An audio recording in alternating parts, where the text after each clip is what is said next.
The Duke of Mountford stopped dead in the doorway of the Queen's private drawing-room, one hand still on the gilded frame, because the voice he heard from within was the last voice on earth he had expected to be raised in his defense, and it was raised in his defense with a fierce and shining loyalty that struck him to the heart. It was the voice of his promised wife. It was the voice of Sophia Beaumont, the woman he had been bound by his dead father's promise to marry, and whom he had despised, neglected, and treated with cold contempt for a year. The woman he had decided, on no evidence but his own pride, was a cold and mercenary creature who wanted nothing of him but his coronet and cared nothing for the man who wore it. And that woman, not knowing he could hear her, not knowing he was within 100 miles of that room, was standing before the Queen of England and defending him. The husband-to-be who had given her nothing but coldness for a year, against a slander that the whole court had been only too glad to believe. She was defending his honor as no one else at that court would have dared. She was defending it with a knowledge of his true character so intimate and so generous that he scarcely recognized the man she described as himself. And she was defending it, he understood, with a slow and terrible dawning, not out of policy, not to secure her own great match, but because she believed in him, because, through all the long cold year in which he had scorned her, she had gone on quietly seeing and believing in a goodness in him that he had never once troubled to show her. He stood in the doorway, and he could not move, and the foundations of a year of comfortable contempt cracked and shifted beneath his feet. But to understand what that moment did to the Duke of Mountford, and what it cost the proud man to learn how wrong he had been, you must first understand the year that came before it, the cold, cruel year of a promise kept in form and broken in spirit, in which a great man despised the best thing his life had ever been given, and a good woman bore his contempt with a dignity that never once let him see how deep it cut. So let me take you back to the beginning of it, and tell you how the Duke of Mountford came to despise the wife who would one day defend him to the Queen. Sophia Beaumont had not come to her great match as a fortune hunter. Whatever the Duke of Mountford had chosen to believe, she had come to it as a dutiful daughter honoring a promise, and as a woman who had let herself, foolishly perhaps, begin to hope. She was the only child of the late Sir Thomas Beaumont, a gentleman of an ancient and honorable name but a much diminished fortune, who had been in his youth the dear friend of the old Duke of Mountford, and to whom the old Duke had owed, at the end of his life, a debt of honor he was determined to repay. The repayment took the form of a betrothal. The old Duke, on his deathbed, had bound his son and heir to marry Sir Thomas's daughter, joining the two houses and lifting the worthy, portionless Beaumont girl to the highest rank a woman could hold, and both fathers, the dying Duke and the grateful knight, had gone to their graves believing they had secured their children's happiness. Sophia had been 23 when the promise fell due. She had known the young Duke only a little, by sight and by reputation, but the reputation, before the world's gossip got to work on it, had been that of a proud but honorable man, and Sophia, who had a generous heart and no great opinion of her own attractions, had come to the betrothal prepared to do her duty, and prepared, more than she would have confessed to anyone, to love the man she was promised to, if he would give her the smallest reason. He had given her no reason at all. From the first cold formal meeting, the Duke of Mountford had made it brutally plain that he regarded the match as a chain his dishonored honor forced him to wear, and his bride as the unwelcome weight at the end of it, and Sophia, who had come with her heart half open, had felt it freeze shut under the first frost of his contempt. But she did not complain, and she did not plead, and she did not let him see the wound. She was a woman of deep feeling and deeper pride, and she resolved, since she could not have his regard, that she would at least keep her own dignity, she would honor the promise her father had made, she would conduct herself as the Duchess of Mountford ought, and she would give the proud cold man who scorned her no satisfaction of ever seeing her flinch. It was a hard resolution for a young woman with a warm heart, and she kept it for a year, and the keeping of it, the quiet, unregarded courage of bearing daily contempt with an unbroken serenity, was the truest measure of the woman the Duke of Mountford had been too blind, for a year, to see. The promise that bound Sophia and the Duke is worth understanding in full, for it was an honorable thing in its making, and only became a cruelty in the keeping, and the two fathers who made it would have wept to see what their children made of it.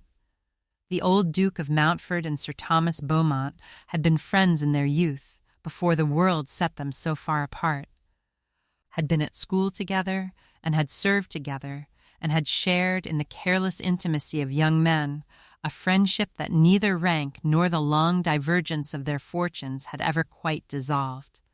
And there had been, late in their lives, a debt between them, a great service that Sir Thomas, though much the poorer man, had once rendered the old Duke at a desperate hour, a service of such a kind that the proud old Duke had never felt he could repay it in money, and had carried the obligation as a weight upon his honor to the end of his days, so that when he came to die, and looked about him for some way to discharge at last the debt he owed his old friend, the thing presented itself to him as both a duty and a kindness. He would join the two houses. He would marry his son and heir, the greatest match in England, to his old friend's portionless daughter, and so lift the Beaumonts out of their genteel decline and repay, in the only coin great enough, the debt his honor had so long carried. He meant it for the best. He died believing he had done a fine and a generous thing, and had secured the happiness of his son and his friend's child together. He could not have foreseen that his son would receive the bequest, not as the gift of a wife, but as the imposition of a chain, that the proud young Duke would resent the promise so bitterly as to poison his whole view of the woman it gave him, that a betrothal made in love and gratitude between two dying old men would become, in the hands of their living children, a year of cold contempt on the one side and silent suffering on the other. The promise was good. The keeping of it went wrong, as good things will when pride gets hold of them, and it would take a long and painful unmaking and remaking before the marriage the two old friends had dreamed of came at last, by a far harder road than they had imagined, to be. The Duke of Mountford, for his part, was not a wicked man, nor even at bottom a cold one. He was a proud man who had been handed an injustice and had committed a far greater one in return, and who had armored his self-reproach and contempt until he could no longer tell the two apart. Lucius, Duke of Mountford, was 38, and one of the great men of the kingdom, master of vast estates, the head of an ancient house, a figure of weight and consequence at court.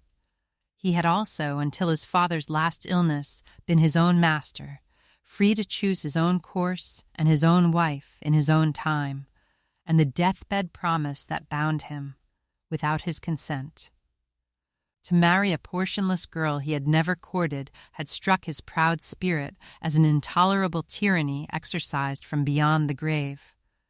He could not in honor break the promise. His father had pledged the word of their house, and a Mountford did not forswear his house's word. But he could resent it, and he did, with a deep and bitter resentment. And because he could not vent that resentment on his dead father, or on his own helpless honor, he vented it, unjustly and unforgivably, on the innocent woman the promise had chained to him. He had decided, before he ever troubled to know her, exactly who Sophia Beaumont must be, a portionless girl raised by such a promise from genteel obscurity to a duchess's coronet must. He reasoned with the lazy cynicism of an over-courted man, be a creature of calculating ambition, who had snatched at the great match with both hands and cared nothing for the man so long as she got the rank. And when he met her and found her not fawning and grateful, as he had expected, but composed, dignified, and reserved, he read that dignity through the distorting glass of his own resentment.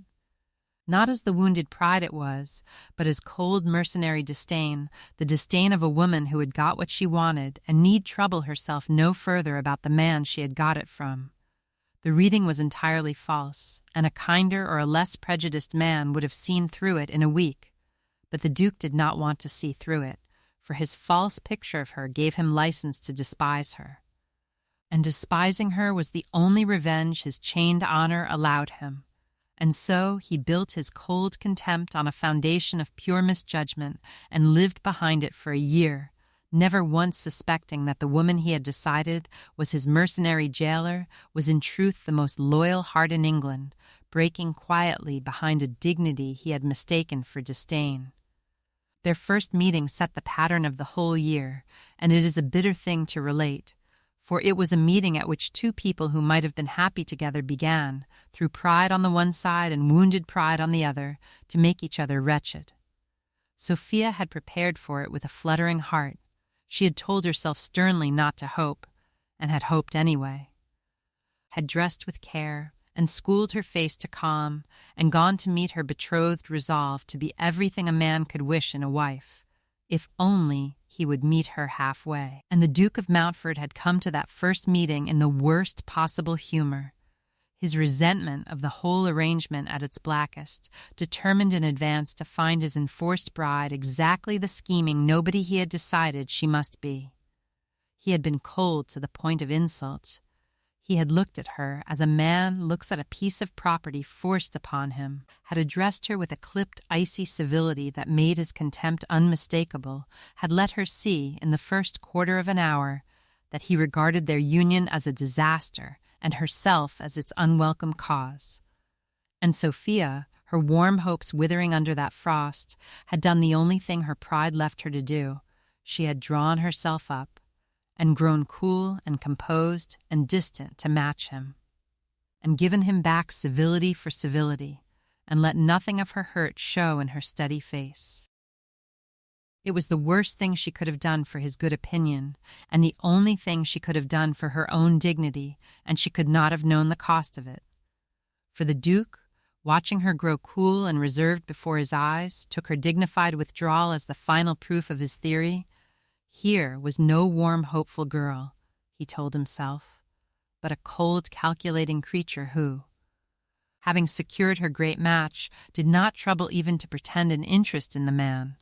He never guessed that the coolness he was watching was the freezing over of a heart he had just wounded, that the composure was a shield raised against his own cruelty, that the woman drawing so proudly back from him had come to that room ready to love him, and was retreating only because he had made it brutally plain that her love was the last thing on earth he wanted.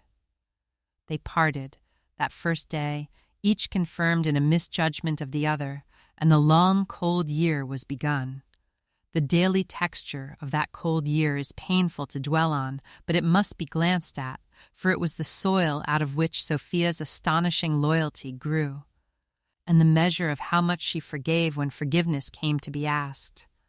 They lived that year in the strange suspended state of a betrothed pair of the highest rank, not yet married, but bound, thrown constantly together by the demands of their position, at court, at the great houses, at the endless public occasions a duke and his future duchess must attend, and yet in private. As distant as two strangers who happened to share a name, the Duke gave her the bare forms of courtesy that his honor and the world's eyes required, and not one particle more. He handed her from carriages with a touch like ice. He sat beside her at 100 dinners and addressed perhaps a dozen cold words to her in an evening. He answered her attempts at conversation. In the early days before she gave them up, with a clipped indifference that soon taught her to stop trying. He never sought her company, never asked her opinion, never by any smallest sign suggested that he saw in her a human creature with feelings that might be wounded. To the world he was correct. In the spaces where the world could not see, he was simply, steadily, comprehensively distant, and let her understand in 100 wordless ways that she was a burden he endured and counted the cost of. What such treatment does to a proud and feeling woman, only those who have borne something like it can know. There were no scenes. The Duke would have despised a scene, and Sophia would have died before making one. There was only the slow, grinding, daily weight of being unwanted, of living beside contempt, of having one's every overture frozen and one's very presence resented, the loneliness of it. The wearing humiliation of it, the long erosion of a young woman's natural hope and gaiety under a cold that never lifted. A lesser woman would have been crushed by it, or soured by it, or driven to some folly by it. Sophia was neither crushed nor soured. She endured it with a dignity that cost her more than anyone knew, and she came out of it not bitter but grave, not broken but tempered. Her warmth driven deep underground where the frost could not reach it, waiting, though she had long stopped expecting it, for some spring that might one day call it up again. That such a year produced, not hatred, but the loyal defense she would one day make before a queen, is the great wonder of her character, and the thing the Duke of Mountford would spend the rest of his life trying to deserve. If you are sitting by your own fire tonight, with the day's business behind you and the lamp turned kindly low, then draw your chair a little closer, and let me tell you the story of a proud man who despised the truest friend he had, and did not know it until he heard her defend him to a queen. For this is a story about loyalty and about being seen, about the strange courage of those who go on believing in the good in us when we have given them every reason to stop, and about the long blindness of pride, which can look for a year at a faithful and loving heart and see nothing there but its own dark suspicions reflected back. Before this tale is told, you will see a contemptuous husband brought to his knees by the discovery of his wife's true worth, and a wronged woman lifted at last into the honor she had earned in silence, and somewhere in the telling I shall pause, as I always do, to wonder where in the world you are sitting tonight as you listen. But first you must see the court that both these people moved in, and the cold, patient enemy who was working all the while to destroy the Duke, for it was that enemy's malice that would one day put the words of loyalty into Sophia's mouth, and the Duke within earshot to hear them. The court of that day was a glittering and a treacherous place, and the Duke of Mountford, for all his greatness, had an enemy within it who hated him with a cold and patient hatred, and meant, in the end, to bring him down. The enemy was the Earl of Rookwood, a man as clever as he was unscrupulous and as smooth as he was venomous. He and the Duke had been rivals for years, for influence, for royal favor, for a dozen offices and honors that the court had in its gift. And where the Duke was proud and open in his enmities, scorning to stoop, the Earl of Rookwood was a creature of the shadows who never struck in the open if he could undermine in secret, and who had been working for a long while, with great patience and great skill, to poison the Queen's mind and the court's opinion against his rival. He was good at it. A whisper here, a raised eyebrow there, a damaging story set quietly afloat and never traced to its source, and slowly, over months, the Earl of Rookwood had built around the Duke of Mountford a cloud of suspicion and disfavor, until a man who had once stood high in the Queen's regard found himself coldly received, passed over, talked of behind fans. And at last the subject of a particular and dangerous slander, set going by Rookwood, that touched the Duke's honor and loyalty to the crown itself. It was a perilous moment for the Duke, and he met it, characteristically, with a proud silence that did him more harm than good. For the Duke of Mountford would not stoop to defend himself against whispers, and his cold refusal to answer the slander was taken by many at court as a kind of confession. He had few friends willing to speak for him. Great proud men seldom do. And his year of cold withdrawal had won him no new ones. And so the slander grew, and the court repeated it, and the Queen herself was brought by degrees to look upon the Duke of Mountford with a serious displeasure, and the proud man, too stiff-necked to plead his own cause, seemed likely to be ruined by his silence when the defense he would not make for himself came. From the one quarter in all the world he would least have expected it, from the lips of the wife he despised. The Earl of Rookwood is worth a closer look, for he was the engine of much that happened, and a perfect specimen of the kind of polished venom that flourishes in the hothouse air of a court. To look at him, you would have thought him the most agreeable man in the kingdom. He was handsome in a sleek, well-fed way, beautifully dressed, exquisitely mannered, with a soft, pleasant voice and a smile that he could turn on like a lamp. He was witty and attentive and good company. And he had the courtier's priceless art of seeming always to be exactly what each person he spoke to most wished him to be. And behind all that agreeable surface there was nothing whatever but cold ambition and a long, patient, unsleeping malice. He wanted in the simplest terms to be the first man at that court, and the chief obstacle to his being so was the Duke of Mountford, who outranked him, outshone him, and had thwarted him in a dozen contests of influence over the years, and whom the Earl of Rookwood had come. In consequence, to hate with the particular cold hatred that a small soul feels for a larger one that has bested it. His method was never the open blow. He understood that the Duke of Mountford, met fairly, would beat him every time, in argument, in influence, in the Queen's ultimate regard, and so he had given up, long ago, the notion of beating the Duke fairly, and had set himself instead to undermine him by stealth, to poison the ground under his feet so gradually that no single act could ever be traced to its author. For a year he had labored at it, patiently, drop by drop, the doubt insinuated and never asserted, the damaging tale repeated with a show of reluctance, the loyal act reinterpreted as suspicious, the silence construed as guilt. It was slow, and it was cowardly, and it was extremely effective, for a lie repeated softly enough, by a man agreeable enough, in ears prejudiced enough, will in the end do more harm than any honest accusation, precisely because there is nothing solid in it to strike back against.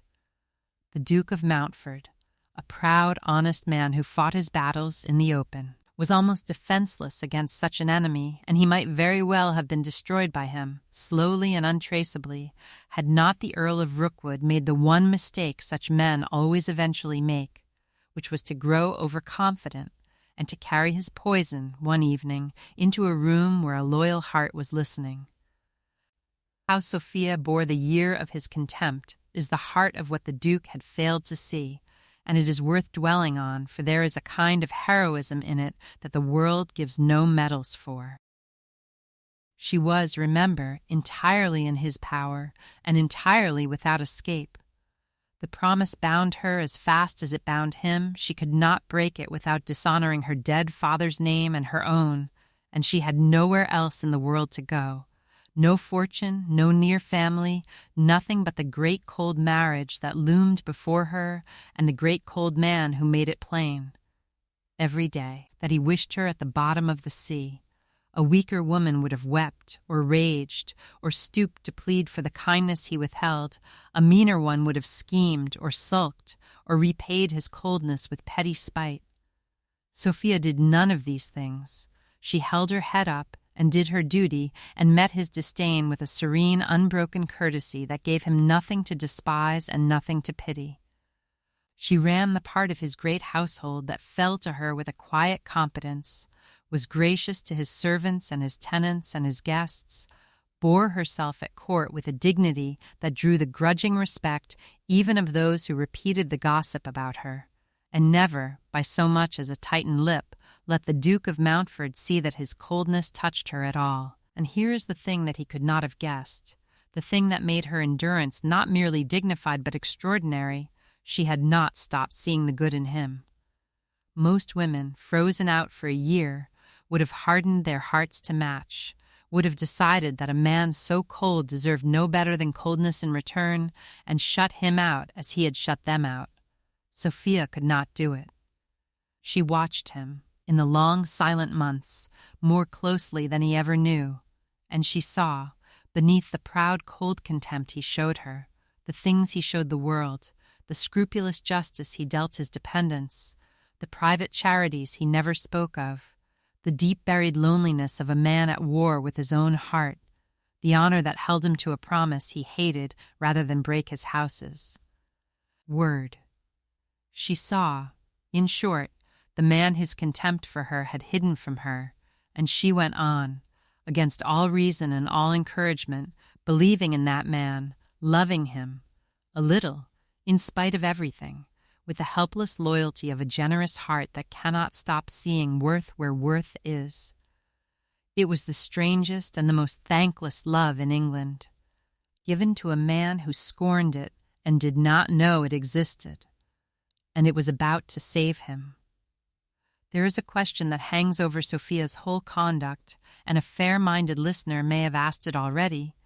Why did she go on caring for a man who used her so? Why did she not simply harden her heart, as 9 women in 10 would have done, and give the cold Duke back his own coldness with interest? The answer lies in the kind of heart she had, which was of that rare sort that cannot stop seeing, and cannot stop hoping, however little either is rewarded. She was not a fool. She knew exactly how the Duke treated her, and she did not excuse it or pretend it did not wound her. But she had been raised by a gentle, clear-eyed mother to look for the good in people and to judge them by the whole of what they were and not the worst of what they showed, and Sophia could not help applying that habit even to the man who scorned her.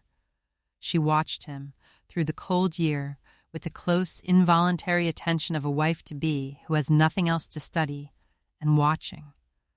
She could not help seeing the things his contempt for her did not extend to.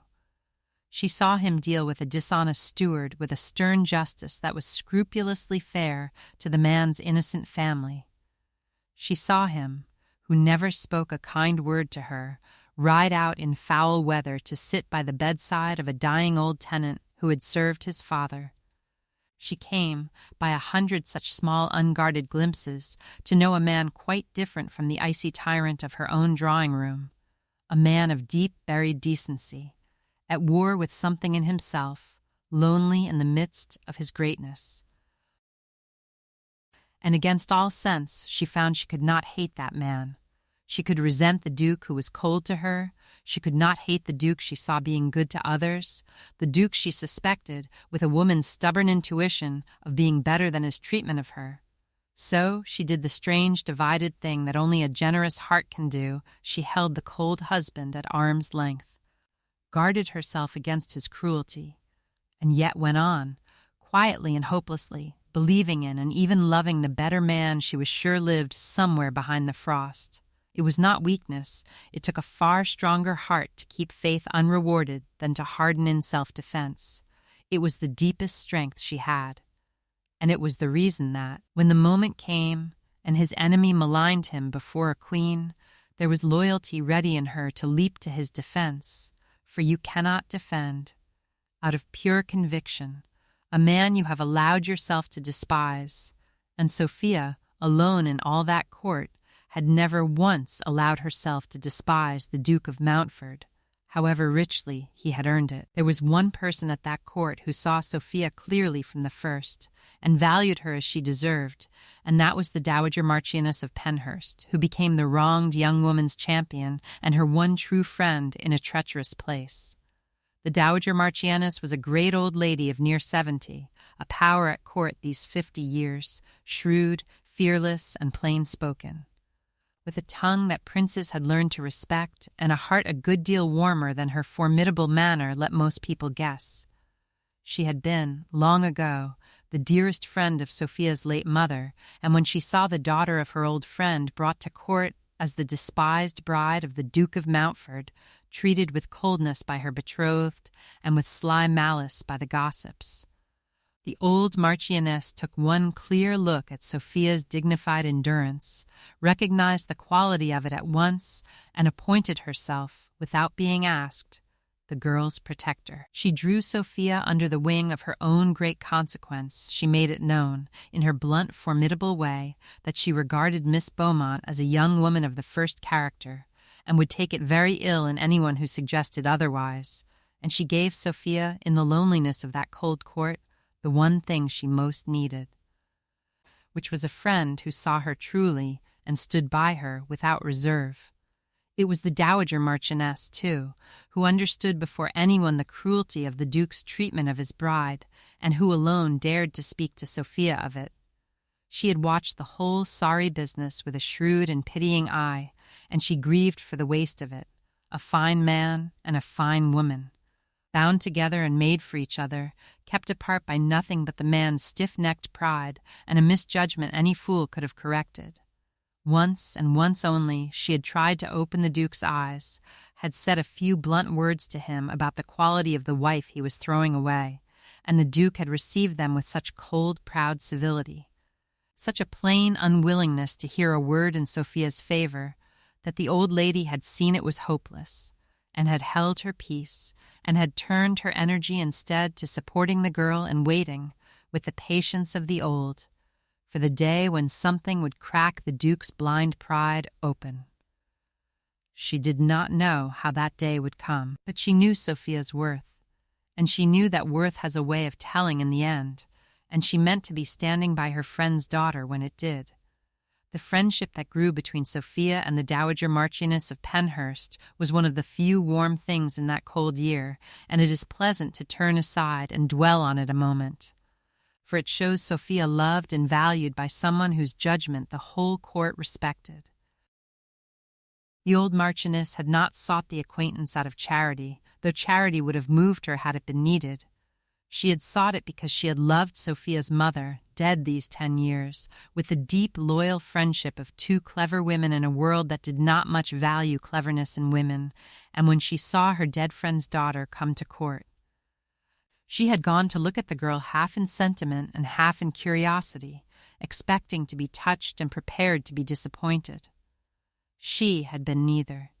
She had found, instead, a young woman who reminded her piercingly of the friend she had lost, the same clear sense, the same quiet strength, the same warmth held in reserve behind a dignified manner, and she had recognized, with the swift sureness of the old and shrewd, real quality when she met it.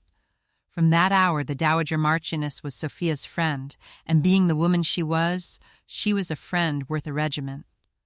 What she gave Sophia was not only protection, though her protection was considerable, and shielded the girl from a great deal of malice that would otherwise have reached her. She gave her companionship and counsel, and the simple, priceless comfort of being truly known and valued by someone in that lonely place. She had Sophia to sit with her, and talk to her as an equal, and drew her out and made her laugh, which few things in that year could, and she watched over her with a fierce protective tenderness that the girl, starved of affection, returned with a devotion that warmed the old lady's heart.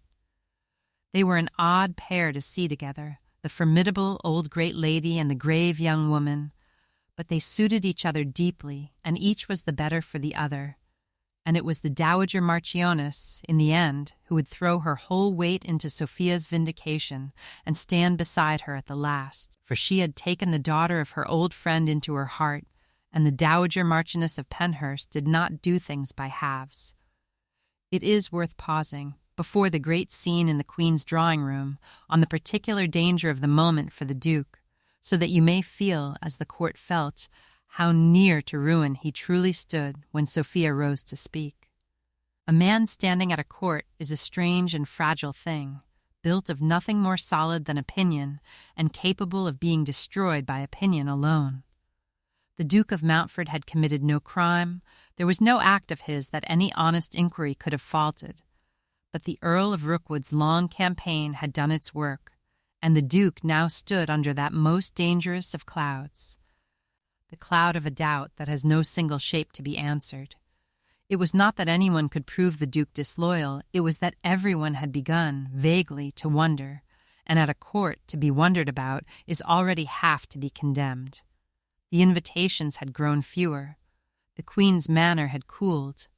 Men who had courted his favor began to keep a prudent distance, and the bolder gossips to speak of him slightingly behind their hands, and the particular slander Rookwood had lately set going, touching the Duke's loyalty to the crown itself, was of just the kind that, once it takes hold, can break a man past mending, for there is no charge a sovereign forgives less easily than the suspicion of a subject's faithlessness. And the Duke, with the fatal pride that was his besetting sin, was making it all worse. He would not defend himself. He had a horror, bred in his proud bones, of seeming to court favor or to plead his own cause. He held that an honest man's character should speak for itself, and that to dignify a slander with a denial was to grant it a standing it did not deserve.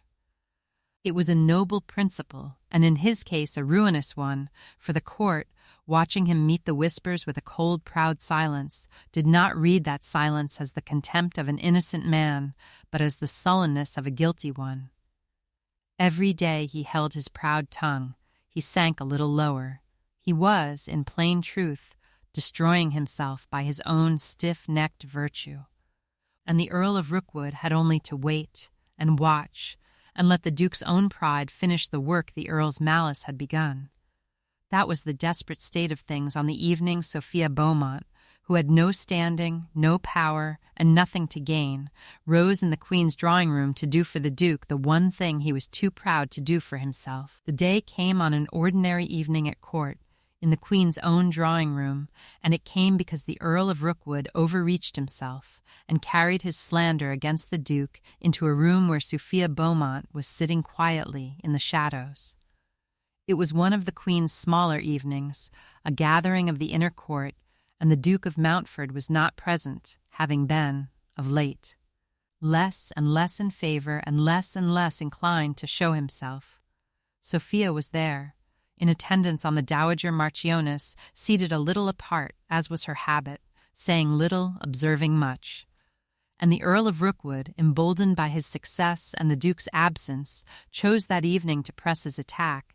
He turned the conversation, with his usual smooth address, upon the Duke of Mountford, and proceeded, in tones of pretended regret, to lay before the Queen the whole of his careful slander, the hints of disloyalty, the questioned honor, the insinuation that a man so coldly silent under such charges must surely have something to hide. The Queen listened, gravely displeased. The court murmured its agreement, and it seemed that the Earl of Rookwood was about to complete, in that royal drawing-room, the ruin he had been a year in building. And then Sophia Beaumont stood up. She had not meant to. She was the last person in that room to court attention, and she knew exactly how bold, how nearly improper, it was for a young woman of no consequence to lift her voice against a great earl in the Queen's own presence. But she could not sit still and hear the man she was promised to, the man whose true character she, alone in that room, seemed to know. Condemned unheard upon the malice of his enemy, and something in her, deeper than prudence, rose up and would not be silent. She stepped forward, pale but perfectly composed, and begged the Queen's leave to speak, and then, in a clear, steady voice that gathered strength as it went, she defended the Duke of Mountford. She did not know, as she began, that the Duke himself had that moment entered the antechamber beyond the open door, drawn to court by an urgent summons, and had stopped, arrested at the sound of his own name on her lips. She knew only that the truth was being trampled, and that she, of all people, could not let it be. The instant before she rose, Sophia fought a short, fierce battle with her own prudence, and it is worth knowing what it cost her to win it, for her courage that night was not the easy courage of one who feels no fear, but the hard courage of one who feels it fully and acts regardless. She knew precisely what she risked. She was a young woman of no rank and no power, a despised and gossiped about bride sitting on sufferance at the edge of a royal gathering, and she was proposing to lift her voice, uninvited, against a great earl, in contradiction of the evident inclination of the Queen herself. Every rule of court prudence screamed at her to keep silent. To speak would be to make herself conspicuous, to invite the displeasure of the powerful, to confirm in the eyes of the malicious every story of her boldness and her presumption, and to speak in defense of the very man who had despised her for a year would seem, to a watching world that knew nothing of her secret loyalty, an act of inexplicable folly. The sensible course, the safe course, the course that every consideration of her own interest urged upon her, was to sit still and hold her tongue and let the Duke of Mountford reap the ruin his enemy had sown and his own pride had watered. No one would have blamed her. No one would even have expected anything else. But Sophia found, in that decisive instant, that she could not do the sensible thing. It was not in her. To sit silent while the truth was trampled and an innocent man destroyed for the sake of her own safety was a thing her whole nature refused, and the fact that the man was one who had wronged her made not the smallest difference to her, for she had never been able to measure right and wrong by what was owed to herself. She thought, in the space of a breath, he is innocent of this, and they are about to ruin him for it, and I am the only soul in this room who knows him well enough and cares enough to speak. And that settled it. The fear did not leave her. She rose with her heart hammering and her knees unsteady and a perfect understanding of exactly how much she might be throwing away. But she rose. And in rising, the despised and friendless girl did the bravest thing done at that court in 20 years, and set in motion, though she could not know it, the undoing of all her own unhappiness. What Sophia said, in that hushed royal room, the Duke of Mountford never forgot to the last day of his life, for she defended him as no advocate paid in gold could have defended him. Out of a knowledge of his heart that he had never given her leave to acquire, and a loyalty he had done nothing on earth to earn. She did not rant, and she did not flatter. She spoke plainly and with a quiet authority that made the great court fall silent to hear her. She told the Queen that she knew the Duke of Mountford better, perhaps, than anyone present, being promised to him, and that she would stake her own honor on the falseness of every word the Earl had spoken. She reminded the room of things the Duke had done that the gossips conveniently forgot, of his scrupulous justice, of his quiet, unadvertised generosities, of a particular act of loyal service to the crown some years past that gave the lie to the whole charge of disloyalty. She accounted for his cold silence under slander not as guilt, but as the very pride of an honorable man who scorned to dignify a lie with a denial, and she said, at the last, with a simple force that went round the room like a current, that the Earl of Rookwood's quarrel with the Duke was an old and a private one, and that the court should ask itself whether a man's loyalty to his queen was best judged on the unsupported word of his known enemy. It was a defense of extraordinary courage and extraordinary skill, and it was offered. Every word of it, by a woman defending a man who had given her nothing for a year but his contempt. The Duke of Mountford, standing unseen in the antechamber, heard it all. He heard the woman he had despised stake her honor on his, heard her praise with a warm exactness, the very goodness in him that he had taken such pains to hide from her, heard her, the supposed cold mercenary creature of his imagination, risk the Queen's displeasure and her own good name to defend a husband to be who scorned her.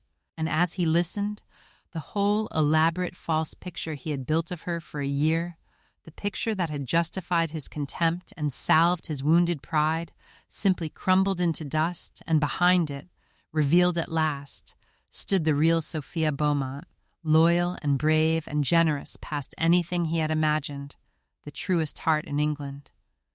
Breaking itself for him in a royal drawing-room while he had thought her his enemy. He had despised her for a year, and she had loved him all the while. The knowledge went through the proud man like a blade, and he was never, after that night, the same. The reveal of this story is not a secret of the plot, but a secret of the heart. And it broke upon the Duke of Mountford all at once in that antechamber, the discovery that he had spent a year despising the one person in the world who truly loved him, and that the fault, the whole black fault of it, was his own. For in the space of a few minutes, listening to her, he was forced to see everything turned inside out. The cold mercenary creature he had invented did not exist, she had never existed. He had built her out of his own resentment and his own pride, and had treated a living woman, a brave and loyal and loving woman, as though she were that invention, for a year. The dignity he had read as disdain had been wounded pride and a breaking heart. The reserve he had taken for indifference had been the armor of a woman protecting herself from his cruelty. And the loyalty he was hearing now, this fierce, generous public defense of a man who had earned nothing but her hatred, was the true measure of the heart he had frozen out and thrown away. He saw, with a clarity that was its own punishment, the exact dimensions of his wrong that he had been handed by the father he resented, the greatest gift of his life, a woman worth 10 of him, and had spent a year trampling it underfoot because his pride was too sore to look at it honestly. And in the same moment that his contempt died, something else was born in its place. Sudden and overwhelming and entirely unexpected, he fell in love with her. It is the way of proud hearts sometimes that they cannot love what is easy but are undone utterly by what rebukes them. And the Duke of Mountford, who had felt nothing for the beautiful, obliging women who had angled for him all his life, was felled in an instant by the sight of the plain, dignified truth of Sophia Beaumont staking her honor for him in a royal room. He loved her. He loved her with the sudden violent completeness of a man discovering, all at once, both the treasure he possessed and the fact that he had spent a year despising it.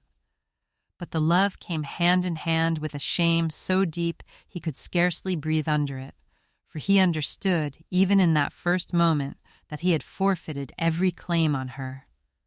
That a man does not earn in an hour the forgiveness of a year of contempt, and that the woman he now loved had every reason in the world to despise him exactly as long and as coldly as he had despised her. The Duke's first act, when Sophia had finished and the shaken court was murmuring and the Earl of Rookwood was looking, for the first time in a year, less than perfectly sure of himself, was to step into that royal drawing-room and do a thing that astonished everyone who saw it.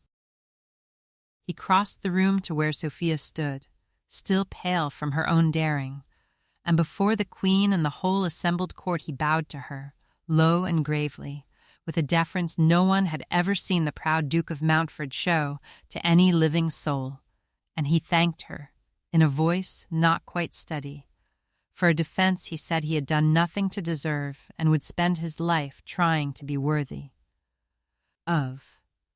Then he turned to the Queen and broke at last his long, proud silence, not to defend himself, but to confirm, point by point, every word his betrothed had spoken, and to name the Earl of Rookwood, coldly and openly, as the author of the slander and his own private enemy of many years. It was the first time the court had ever heard the Duke stoop to answer the charges against him. And coming as it did on the heels of Sophia's defense, with the Duke plainly and publicly humbled by his own wife-to-be, it turned the whole tide of opinion in that room in a quarter of an hour. The Queen, who was no fool, looked from the proud Duke to the brave girl who had defended him to the smooth Earl who had grown so quiet, and drew her own conclusions. But all of that, the routing of Rookwood and the saving of his own credit, was as nothing to the Duke beside the single overwhelming fact of Sophia herself, and the mountain he now had to climb.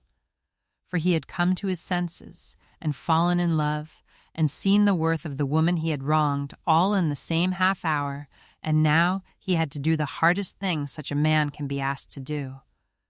He had to win, by patient, honest amends, the love of a woman he had spent a year teaching, by every cold and cruel means to expect nothing from him but contempt, and he had to do it knowing that she had every right to refuse him, and that the colder and more guarded she now was, the more completely he had earned it.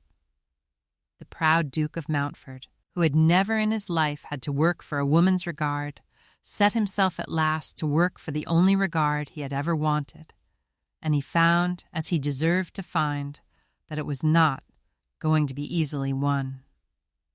The Duke of Mountford passed a night, after the scene in the Queen's drawing-room, such as he had never passed in his life.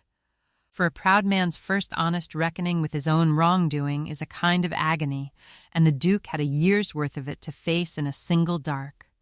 He did not sleep. He sat alone in his great house with the candles burning down, and he made himself look, for the first time, squarely at what he had done. It was not a comfortable exercise for a man who had spent his life secure in his own rectitude. One by one the scenes of the cold year rose before him, and he was forced to see them now through her eyes instead of his own. The first meeting, where he had frozen a hopeful girl with his contempt, the 100 cold dinners, the touch like winter, the overtures he had crushed, the long, steady cruelty he had dealt out day after day to a woman whose only crime had been to be the innocent instrument of his father's will. He had told himself all year that he was the wronged party, chained against his will to a scheming nobody. He saw now that he had been the wrongdoer, that the scheming nobody was a brave and loyal and generous woman, and that he had taken the best thing his life had ever held and ground it under his heel for a year, out of nothing nobler than wounded pride. The shame of it was very nearly more than he could bear, and to his credit he did not try to escape it. A smaller man would have found ways to soften the verdict, to share the blame, to plead the provocation of the forced match. The Duke of Mountford, now that his eyes were open, was too honest to spare himself a particle of the truth. He had been unjust and cruel and blind and a coward. He had wronged a good woman monstrously and for a long time, and no circumstance excused it. And mixed with the shame, confusing and overwhelming him, was the new and unlooked-for love that had sprung up in the same hour, a love that made the shame sharper. For it is one thing to learn you have wronged a stranger, and another to learn you have spent a year despising the very woman you would now give your soul to win. By the time the cold dawn came, he had reached two conclusions, and held to both for the rest of his life: that he had no right whatever to Sophia's forgiveness, and that he would nonetheless spend every day he had left trying to be worth it. It was not much to build a happiness on, but it was honest, and it was a beginning, and it was a great deal more than the proud Duke of Mountford had ever brought to anything before. Sophia's heart, when the Duke began his slow campaign of amends, was the most guarded thing in England, and with good reason, for a year of contempt is not unlearned in an evening, and the woman who had armored herself against his cruelty was not about to lower that armor at the first sign of a thaw. She had been as astonished as anyone by his conduct in the Queen's drawing-room. The bow, the public thanks, the sudden humility had bewildered her completely, for they fitted nothing in the year she had known of him. But she was far too wise and far too wounded to let herself read too much into them. She told herself, with the bleak good sense that had carried her through the cold year, that a man might be grateful for a service without being changed by it, that the Duke had thanked her as he might have thanked any stranger who did him a good turn, and that to let herself hope, on such slender evidence, that the husband who had scorned her for a year had suddenly come to value her, would be the act of a fool begging to have her heart broken twice. She had loved him in secret through all his coldness. It was true, but that secret love was precisely the thing she now had most to guard, for it was the one weapon he could use to wound her past bearing, and she would die before she let him see it, or let him think that a single evening's civility could undo a year of contempt and lay her grateful at his feet. So when the Duke began, awkwardly at first, and then, with a growing earnest persistence, to seek her company, to speak to her gently, to show her the consideration and the warmth he had withheld for a year, Sophia received it all with a cool, composed courtesy that gave him no encouragement whatever. She was not cold to him, she was too generous and too honest for petty revenge, and she would not repay his new kindness with the contempt he had shown her. But she was guarded, utterly and deliberately guarded. She kept him at the careful distance of mere civility, watched his sudden transformation with a wary disbelief, and declined, with a quiet firmness that nearly drove him to despair, to let herself trust it. She had been hurt too badly to be won by kindness alone. If the Duke of Mountford wanted the heart he had thrown away, he was going to have to prove, past all possibility of doubt, that he had truly changed, and Sophia, who had armored that heart in a year of pain, did not intend to make the proving easy. The Duke's first attempts to make amends were painful and clumsy and often wide of the mark, for he was a man who had never in his life had to ask for anything, and the arts of patient, humble courtship were entirely strange to him. He did not know how to begin. A man who has spent a year being cold does not become warm by an act of will, and the Duke, full of a love and a contrition he scarcely knew how to express, found that the very depth of his feeling tied his tongue. He would resolve of a morning to speak gently to Sophia, to show her by some small attention that he had changed, and then, in her composed and guarded presence, the old stiffness would close over him, and what came out would be awkward and formal and nothing like the thing he meant. He sent her flowers, and felt a fool for it, suspecting she would think them a hollow gesture, as perhaps in those early days they were.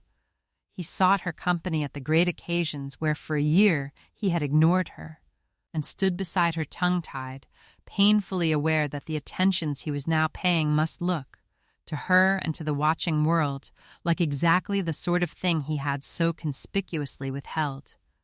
He was trying to undo in a week the impression of a year, and he was discovering how nearly impossible that is, and Sophia gave him no help at all, which was no more than he deserved, but which made the climb steeper. She received his flowers with a cool word of thanks, and did not warm to them. She met his halting attempts at gentler conversation with a composed civility that turned them aside. She neither rebuffed him with coldness, which would have given him something to push against, nor melted toward him, which would have given him hope. She simply held him, with a quiet, impenetrable dignity, at the exact distance of polite acquaintance, and let him feel, without ever saying so, that a year of contempt was not to be wiped out by a fortnight of flowers.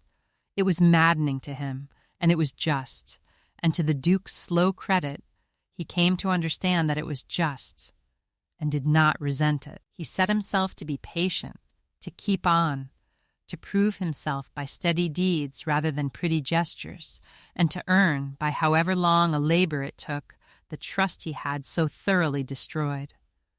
He had a great deal to learn about love, the proud Duke of Mountford, and the first lesson, the hardest for such a man, was that it cannot be commanded, but must be deserved, and waited for, and humbly won. The court, meanwhile, was in a fever of talk over the extraordinary scene in the Queen's drawing-room, and the buzzing of it tells us a good deal about the glittering world Sophia had to make her way in. Nothing so delicious had happened at that court in a season.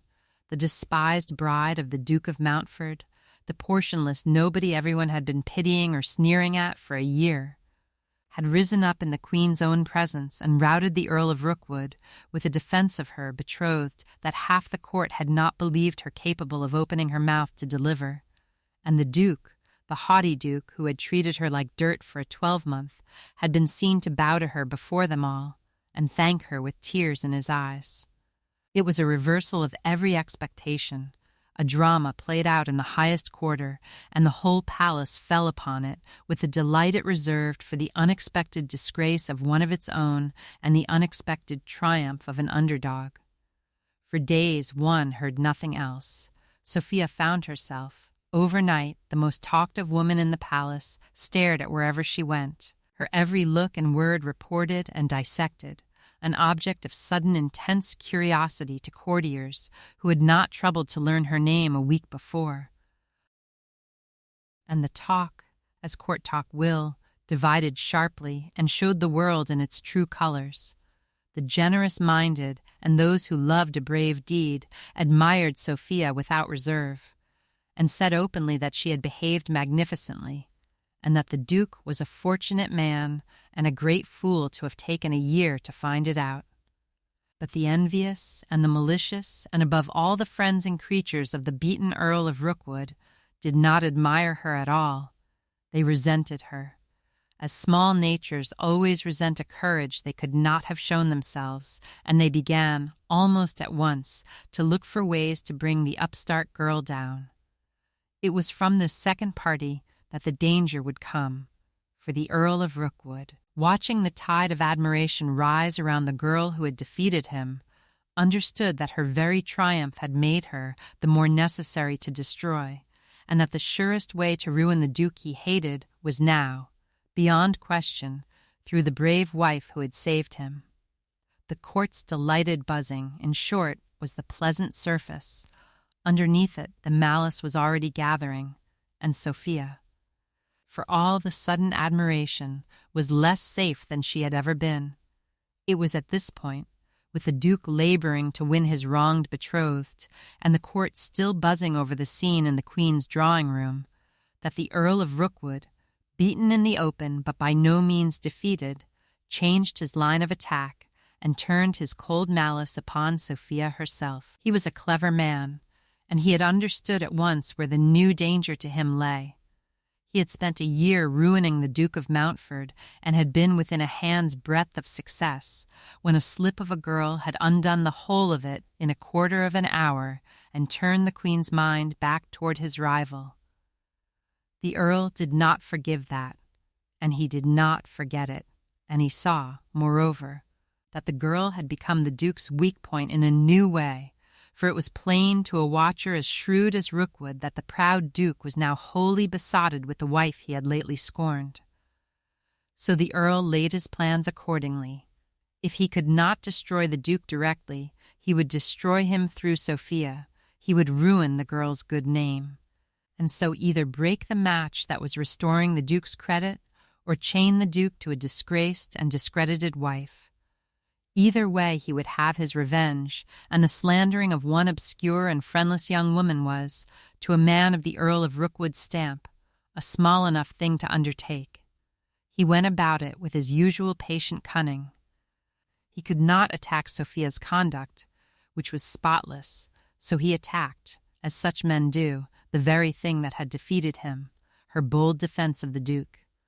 A whisper began to move through the court, sourceless and poisonous, that the young woman's extraordinary public defense of the Duke of Mountford had been a strange, an immodest, an almost scandalous thing, that no virtuous girl would so have exposed herself for a man unless there were more between them than there ought to be, that the cold betrothal everyone had witnessed for a year was plainly a sham to cover an improper intimacy, and that Miss Beaumont's passionate advocacy had betrayed a guilty secret. It was a vile slander, and a clever one, for it took the bravest and most honorable act of Sophia's life and turned it into the instrument of her disgrace, and the Earl of Rookwood, having set it quietly afloat, sat back to watch it ruin the girl who had ruined his year's work, and through her, at last, the rival he hated. The way the slander against Sophia spread, and the particular cleverness of its construction, are worth understanding, for the Earl of Rookwood had made it almost impossible to fight, and its very ingenuity was part of what brought Sophia to despair. He had built it, as he built everything, to be untraceable and unanswerable. He never made the accusation himself. He was far too careful for that. He merely saw to it that a certain interpretation of Sophia's famous defense began, here and there, to be murmured, not as a charge, never as a charge, but as a wondering, a hint, a thing one had heard suggested and could not quite dismiss. Was it not, when one thought of it, a very strange thing for a young girl to do, to expose herself so before the whole court for a man? Did not such a passionate public defense argue a warmth of feeling beyond what a frozen and despised betrothal could account for? Might there not be, behind so bold a loyalty, some secret the betrothal had been arranged to cover? The questions answered themselves in the asking, which was their whole cunning. No one had to assert anything, and so no one could be challenged to prove anything, and yet the ugly suggestion did its work, and crept from drawing-room to drawing-room, gathering a little weight at each repetition, until it was everywhere, and belonged to no one. It was a peculiarly cruel weapon to use against a woman like Sophia, and Rookwood had chosen it with a fine understanding of where it would hurt most. A coarser slander she might have borne more easily. An outright lie can be met with an outright denial. But this was a poison that turned her own virtue against her, that took the bravest and most selfless act of her life and whispered that it had been the opposite, a piece of brazen immodesty masking guilt, and there was no clean way to fight it, for to protest one's innocence too loudly of a thing no one has openly charged is only to give the whisper substance. She could not call out an accuser, for there was no accuser. She could not disprove a charge, For there was no charge, only a foul, insinuating fog that thickened day by day and that she was helpless to disperse. And it was aimed with deadly accuracy, not merely at her happiness, but at the Duke's, for every breath of scandal that touched her touched him doubly. And the more the court came to admire the brave Miss Beaumont, the more relish it took, when the whisper started, in pulling her down. Rookwood had made of Sophia's own courage a noose, and he meant to hang the Duke of Mountford in it. There was a beautiful and a malicious lady at that court, named Lady Carradine, who had her own small part to play in Sophia's troubles, and who deserves a brief mention as a specimen of a meaner sort of enmity than the Earl's. Lady Carradine had wanted the Duke of Mountford for herself. She was a widow, handsome and fashionable, and accustomed to admiration, and she had marked the great Duke down some years before as the match that would suit her ambition, and the deathbed promise that gave him to a portionless nobody had been. To Lady Carradine, a personal affront she had never forgiven. For the year of his cold betrothal she had consoled herself with the general expectation that the Duke despised his bride and would shake her off if he could, and she had been among the loudest of those who pitied and patronized Sophia, with the sweet cruelty of a beautiful woman toward a plainer rival she believes beneath her.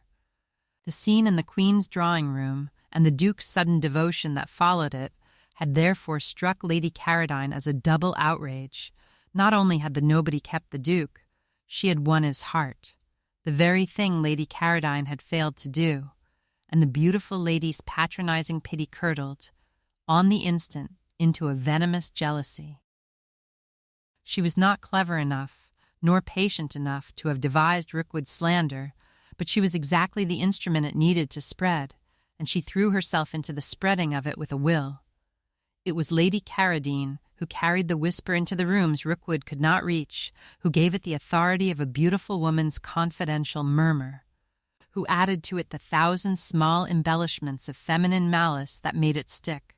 She did it for the pure pleasure of pulling down a rival who had surpassed her, and she did it well, and if she was a smaller villain than the Earl, she was in her way a nastier one, for the Earl at least hated the Duke for a man's reasons of ambition and rivalry, while Lady Carradine tormented Sophia for no better reason than that Sophia was loved and she was not.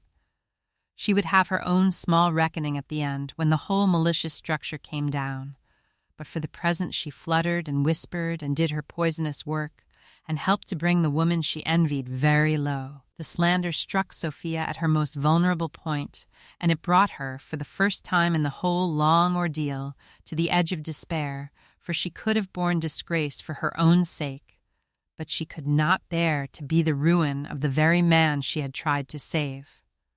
She heard the whispers, as the slandered always do.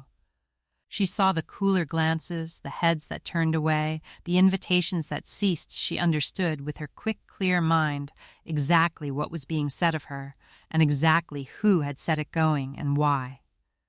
And the cruelty of it took her breath, that the one wholly noble thing she had done in that cold year, the defense she had made out of pure loyalty and at real cost to herself, should be the very thing twisted into her shame.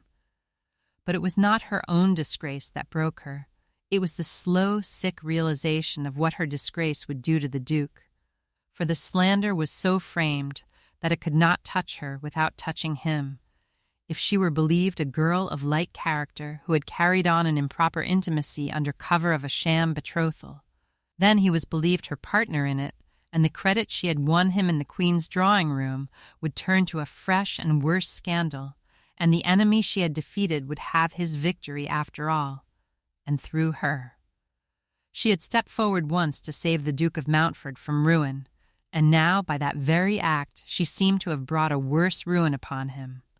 And so Sophia came, in the loneliness of those days, to a hard and a generous and a heartbreaking resolution. She would not let her presence destroy him. The match was the channel through which the slander flowed. Very well, she would close the channel. She would release the Duke from the promise that bound them, give him back his freedom, and take herself quietly away from the court and out of his life, and once the betrothal was ended and she was gone, the slander would lose its point and die, and the Duke would be free of her and of the disgrace she had become. It would cost her everything, of course. It would mean giving up the man she had loved in secret for a year, just at the moment when, against all hope, he seemed to be turning toward her. It would mean surrendering her one chance of the happiness she had stopped letting herself imagine.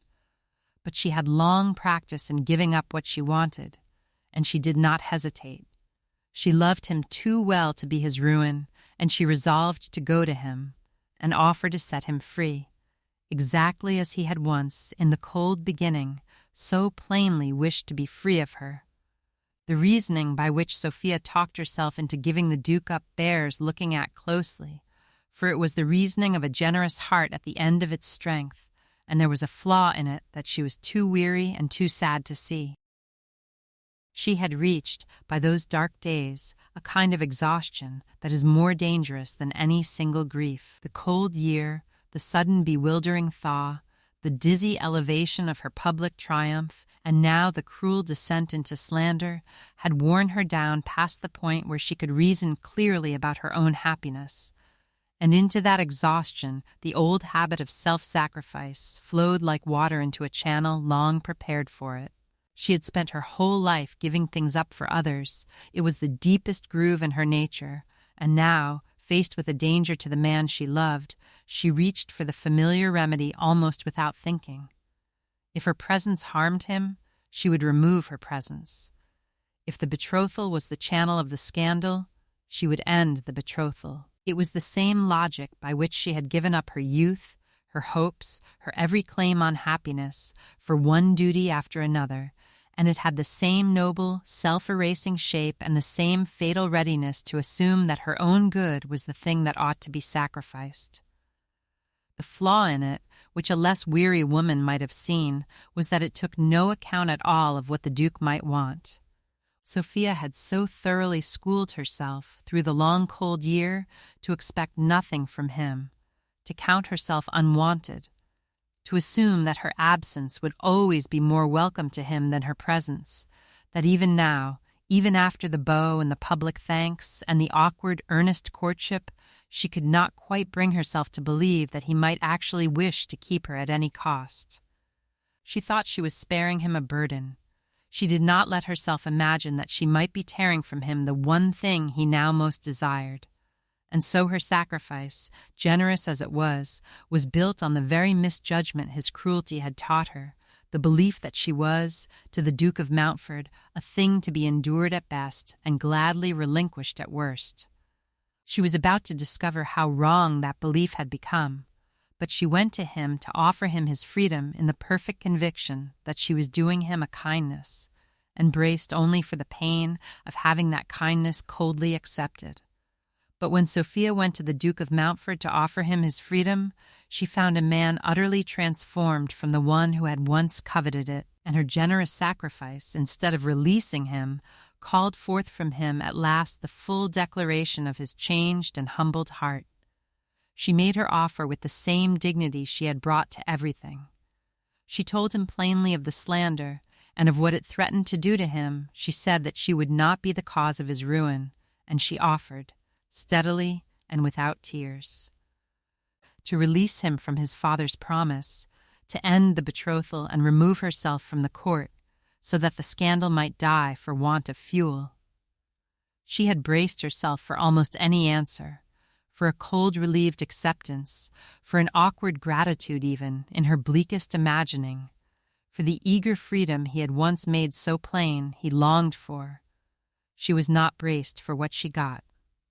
For the Duke of Mountford heard her out, and then he did a thing that undid her completely. He went down on one knee before her, the proudest man in England, and asked her not to free him, but to forgive him, and to do him the honor, which he had spent a year making himself unworthy of becoming his wife not by his father's promise, but by her own free choice. He held nothing back. He told her the whole truth of it, that he had wronged her monstrously, out of pride and resentment and a cowardly refusal to know her, that he had built a false and cruel picture of her to justify his contempt, and had treated the best woman he had ever known as though she were that lie for a year. That the night he heard her defend him to the queen, the whole rotten edifice of his pride had come down, and he had seen her truly at last, and had loved her from that moment with everything in him.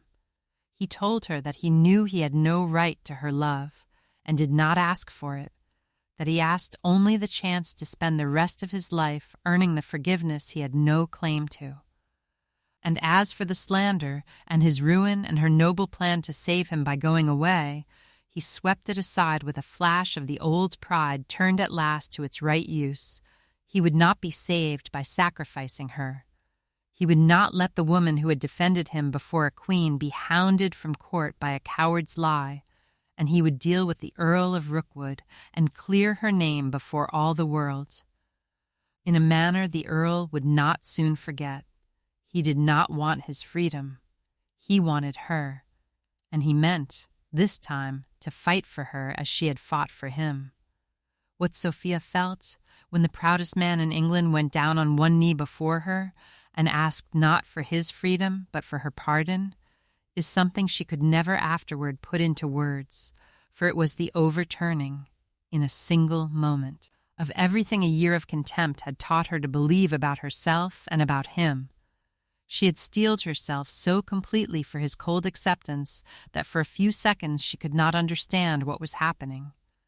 She had said her piece, offered her release, and stood waiting, with her heart braced like a clenched hand, for him to take the escape she held out.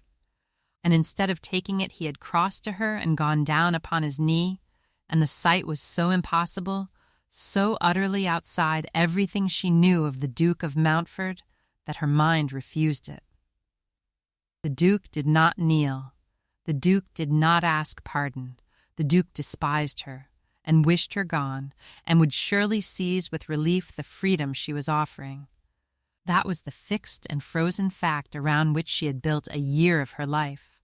And here he was on his knee before her, with his proud head bowed and his face open and naked, with a feeling she had never once seen him show, asking her in a voice rough with sincerity not to leave him but to forgive him and to stay. The frozen thing in her did not melt all at once. It could not. A year's ice does not thaw in a sentence. But it cracked, in that moment, clean through, and through the crack came pouring all the love she had held down and hidden and refused to hope on for a year, so that she stood trembling and silent, unable to speak, scarcely able to believe that the words she was hearing were real. She did not throw herself into his arms. She was too hurt and too wary and too proud for that, and the wreckage of a year stood yet between them. But she heard him out, the whole humble pouring confession of his wrong and his love, and somewhere under her guarded silence the long winter of her heart felt, for the first time, the impossible touch of spring. She did not yet say yes. She told him with the last of her composure that she would have to think, that a year was not undone in an evening, that he must give her time.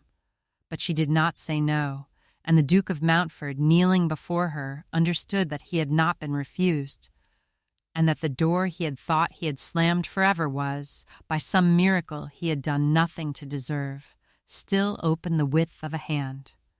The Dowager Marchioness of Penhurst, when she learned what was being done to her friend's daughter, went into action with a cold fury and a practiced skill that the Earl of Rookwood, for all his cunning, had not reckoned on, and her part in the vindication was very nearly as great as the Duke's.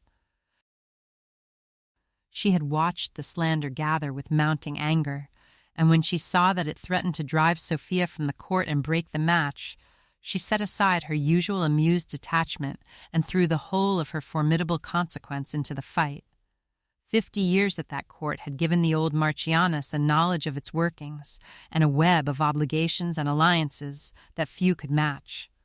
She knew where the bodies were buried, as the saying goes, and she was not above making it quietly understood that she remembered. She went to work in her own blunt, formidable way. She let it be known, in the highest quarters, that she regarded Miss Beaumont as a daughter, and any slander upon her as a personal affront to herself. she traced, with the help of her own intelligence, several of the channels by which the whisper had spread, and made the spreaders of it suddenly, uncomfortably aware that they had been observed, and she secured, by a private word in a royal ear that no one else at that court could have commanded, the Queen's willingness to hear the whole matter out properly, which was the one thing that could turn a fog of whispers into a case that could be answered. It was this last that mattered most, and it was the Dowager Marchioness's doing. The Duke had the proofs, and the will, and the love to drive the vindication, but it was the old Marchioness who opened the door to the royal hearing in which alone the thing could be settled, and who stood, on the day, like a fortress at Sophia's side, lending the girl the unassailable shelter of her own ancient consequence before the whole court. She was magnificent that day, the formidable old lady, in her dark silk and her diamonds, and her 50 years of unquestioned standing, and when it was over, and the slander lay in ruins, and the Earl of Rookwood was disgraced, she took, with perfect satisfaction and perfect justice, a very large share of the credit. She had loved Sophia's mother, she had kept faith with the daughter, and she had lived to see her friend's child lifted from the dust to the height of honor. For the Dowager Marchioness of Penhurst, there was no sweeter triumph that the world could have offered. The Duke of Mountford kept his word, and the manner of his keeping it gave the court a scene it talked of for a generation, for he chose to clear his betrothed's name on the same ground where she had cleared his, in the Queen's own presence, before the whole assembled court. He prepared the way with care, for he was done with proud silences, and meant this time to fight in the open, and to win. He gathered his proofs, he traced the slander, step by careful step, back through its sourceless channels to the Earl of Rookwood, and armed himself with evidence the Earl could not wriggle out of, and he secured, through the good offices of the Dowager Marchioness of Penhurst, who flung the whole of her formidable consequence into the cause of her friend's daughter, a hearing in the Queen's drawing-room, and there, before the court that had whispered against her, with Sophia standing pale and composed at his side, and the Earl of Rookwood watching with a face that grew grayer by the minute, the Duke of Mountford defended his promised wife as she had once defended him. He laid the whole vile slander bare, he named its author and proved his authorship. He showed the court how the bravest and most honorable act of Miss Beaumont's life had been deliberately twisted into the instrument of her disgrace by the very man whose malice she had defeated. And then, his voice ringing through the silent room, he told the assembled court the truth they had all been too blind or too cruel to see, that he had treated this woman with unpardonable coldness for a year, and that she had repaid him with a loyalty that shamed him, that she was the noblest and truest woman in England, and that he counted himself honored above his deserving that she had consented to be his wife. It was a complete and a crushing vindication, and it turned upon the Earl of Rookwood like a closing trap. The Queen, who had heard both scenes now, the girl's defense of the man and the man's defense of the girl, and who had a shrewd eye for the truth beneath court intrigue, gave her judgment in a few cold words that ended the Earl of Rookwood's credit at that court forever. The slander, exposed and disproved and traced to a disgraced enemy, collapsed and was gone, and Sophia Beaumont, who had come to that court a despised and friendless girl and had borne a year of contempt and a campaign of slander with an unbroken dignity, stood at last vindicated in the sight of the Queen and the whole court, honored where she had been scorned, and plainly, publicly, adored by the great man who had once despised her. She had defended him in that room when he was friendless. He had defended her in that room when she was disgraced. And the court, watching the two of them stand together against the world, understood that it had witnessed the making of something rare. For Sophia, the day of her vindication in the Queen's drawing-room was the strange mirror of the day of her defense, and standing there while the Duke cleared her name before the court, she felt the whole cold year turn over and come right at last. She had stood in that same room once before, and lifted her voice for him when he was friendless, and now she stood in it again. and heard him lift his voice for her when she was disgraced, and the symmetry of it was almost too much for her composure. She had not asked him to do it. She had, indeed, tried to spare him the whole business by offering to disappear, and to find herself instead defended, championed, claimed before the whole court by the man who had despised her. To hear the proud Duke of Mountford tell that glittering room that he had wronged her and that she was the noblest woman in England was an experience for which a year of contempt and a lifetime of being overlooked had left her wholly unprepared. She stood very still and very pale, and let it wash over her, and could scarcely believe that the words being spoken in her honor were being spoken about her. And then, as the slander collapsed, and the Earl of Rookwood stood exposed, and the Queen gave her cold judgment, something rose in Sophia that she had not felt in years, perhaps had never felt in quite that form. A quiet, steady, unshakable dignity, the dignity of a woman publicly proved to be exactly what she had always privately known herself to be. She did not gloat, it was not in her, and she felt, even in her triumph, a strange flicker of pity for the beaten Earl and the confounded Lady Carradine. But she stood straight, and she met the eyes of the court that had whispered against her with a clear, untroubled gaze. And she let them see a woman whom their malice had not been able to touch, and whom their belated admiration could not puff up, a woman who stood on her own worth, and knew it, and needed nothing from any of them. She owned that room, in the end, not by the Duke's defense of her, splendid as it was, but by the plain, unbreakable quality of her own character, made visible at last for all to see.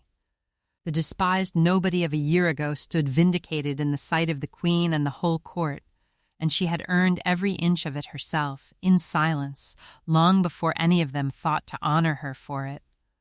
The fall of the Earl of Rookwood was swift and complete once the Queen had spoken, and it carried with it the smaller ruin of Lady Carradine, for malice, when at last it is exposed. Seldom falls alone. The Queen, having heard the whole matter laid bare, was not a sovereign to do things by halves. She had been deceived, and she did not love those who had deceived her.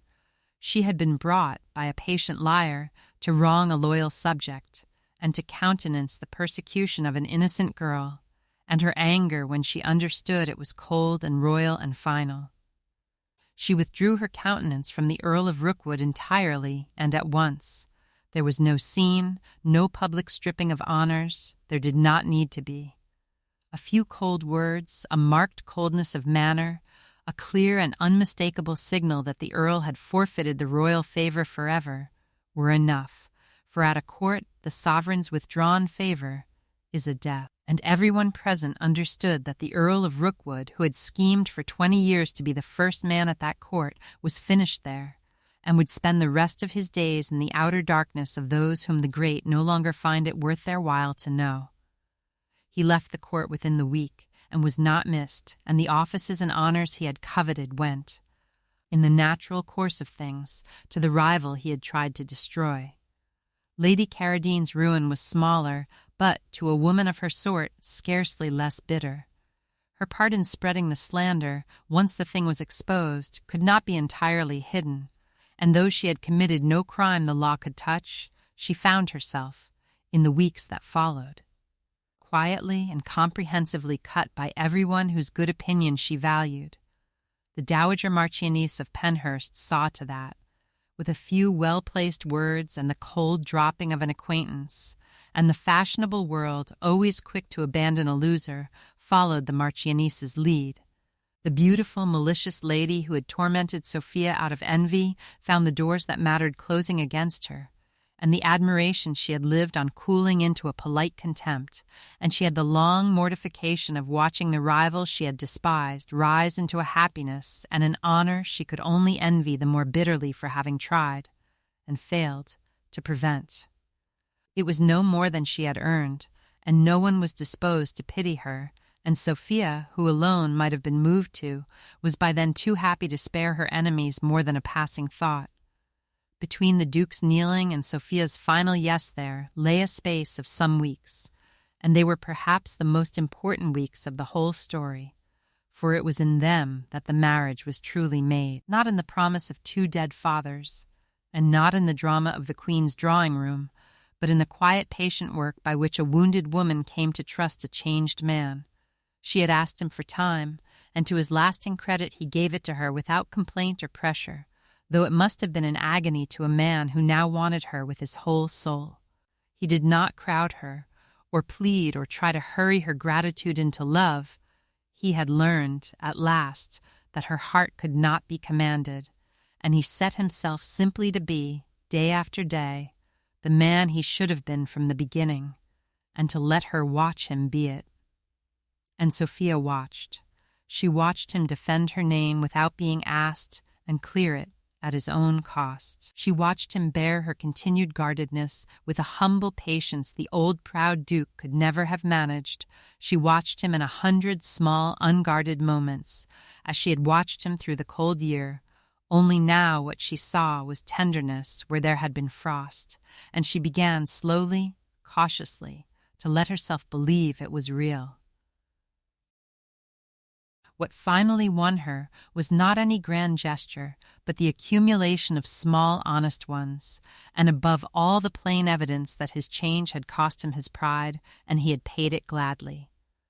The Sophia who had armored her heart against a year of cruelty was too wise to be won by words, but she could not, in the end, hold out against the steady daily proof of a man genuinely remade, who asked nothing, demanded nothing, and only kept on, gently and humbly, showing her that the love he professed was true.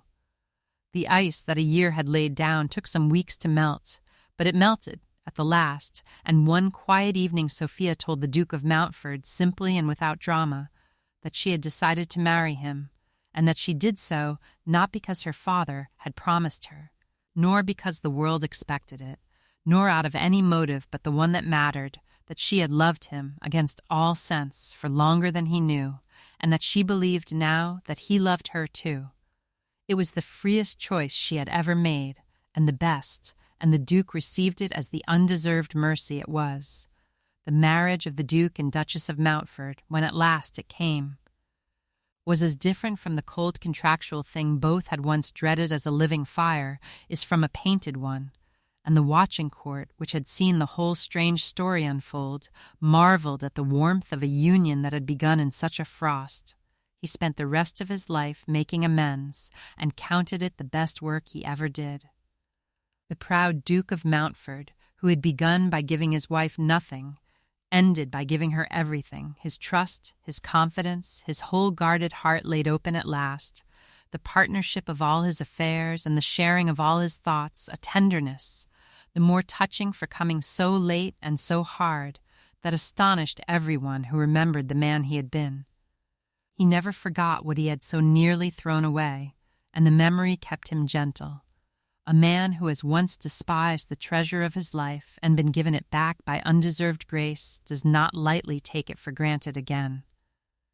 And Sophia, for her part, forgave him as completely as she did everything, holding nothing of the cold year against him once she was sure of his heart. She made him the wife she had always been ready to be, and found in him at last the husband she had stopped letting herself hope for, and the warmth that had been driven so deep underground in the long frost came up, when spring finally reached it, all the stronger for having been so long held down. They were happy, deeply and lastingly happy, as only two people can be who have come to their happiness by a hard road and know its worth. The cold beginning was not forgotten, but it was redeemed. It became, in time, a thing they could even speak of together, with a kind of wondering gratitude, as travelers safely home speak of a dangerous road.